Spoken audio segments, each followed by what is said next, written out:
Hi guys, and welcome to the channel. My name is Sam Evans and you're watching the Electric Singularity. Now there are some very weird things going on over at Volkswagen, but before we get to that, make sure you remember to subscribe and like the videos. I really appreciate your support, guys.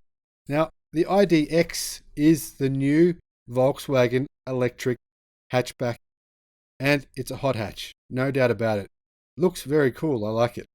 Volkswagen IDX was announced today, so we have some preliminary images of it, and like I said, I think it looks cool. One of the reasons I think it looks cool, it's an extremely practical shape. Obviously with an electric car you don't have an engine in the front, so you might as well get rid of as much as you can of that bonnet, which does nothing for you. It's just sort of an empty space. As you can see, you look at a Tesla frunk and you actually have a space there where you can put things. Practical if you have a Tesla. Most electric cars don't actually have a front. Tesla is one of the very few that do have that feature. Anyway, getting back to the IDX, something very weird is going on. I can't work out what it is. I'll tell you what that is in a second. The new Volkswagen hot hat concept, known as the IDX, has been shown off by CEO Ralph Brandstatter on his private LinkedIn page. Now, Ralph is not the CEO of Volkswagen, just to make that clear. Based on the German manufacturer's all-electric ID.3 model, the sporty EV reportedly delivers 245 kilowatts to all four wheels via dual motors. Now, this is where it starts to get strange. Drawing voltage from an 82 kilowatt-hour lithium-ion battery pack, these electric motors allow the 0 to 100 time of, they say, 5.3 seconds.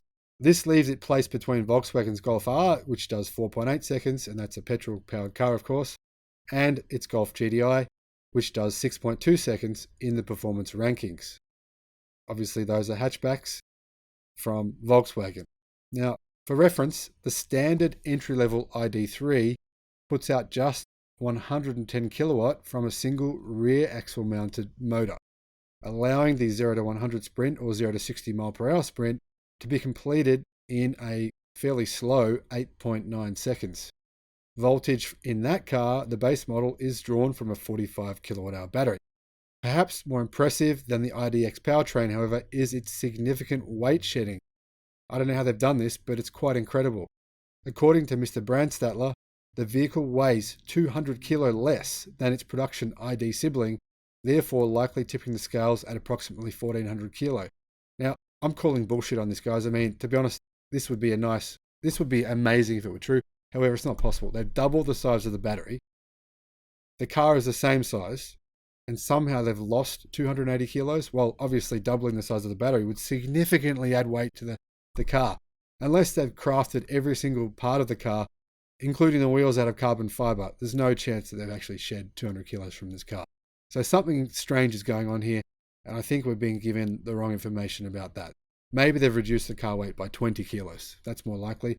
Or maybe the car weight has increased by 200 kilos. Also possible. However, not only is that the reported weight figure incredible for a battery electric vehicle, which have historically been heavier than their petrol counterparts, it's 170 kilo lighter than the 1,570 kilo current generation Golf R. So like I said, not likely to be correct. Now guys, just so you know, Volkswagen have said the new IDX is unlikely to be produced.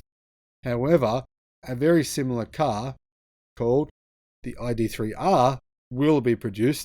I believe they're one and the same thing. Maybe the ID3X has carbon fiber, like I said, which has enabled it to drop 200 kilos in weight, and some sort of exotic materials all through the car, making it potentially a $200,000-$300,000 car because it's a concept. In real life, the production version will be the ID3R. I believe it'll use the same motors, extremely likely, producing a total of, like I said, 245 kilowatt, or what's that, around about 380 horsepower. However, what I don't get, what is going on at Volkswagen? They're producing some very impressive EVs from the ground up, I might add. They're proper EVs, unlike a lot of the mainstream car companies who are still making them out of current cars and just making cars that are really not up to standard. However, Volkswagen is making some really impressive EVs with the ID3 and the ID.4. What I don't understand is why they are so slow. It doesn't make sense. For example, this vehicle, apparently they say weighs 1400 kilo, has 245 kilowatt, and it's very slow. It doesn't add up. The numbers are strange here. I don't know what's happening at Volkswagen. I think they may be over-reporting their kilowatt figures or their power figures because it really doesn't add up. Why would this car be so slow if it has more power than the Golf R and it's lighter, and all that power is coming at 0 RPM? Very easy to launch. Imagine the torque. The torque would probably be 550 plus Newton meters of this vehicle, at least. It should be way faster than the Golf R. 5.4 seconds is extremely slow for a car with at that weight and that power. In fact, there's probably no all-wheel drive car on the market with those performance figures that is that slow. It just doesn't add up. Something strange is going on at Volkswagen, and I don't know what it is. Guys, please tell me what it is. I don't know. I've tried to find out. I think this is going on across the board. Their cars seem slow.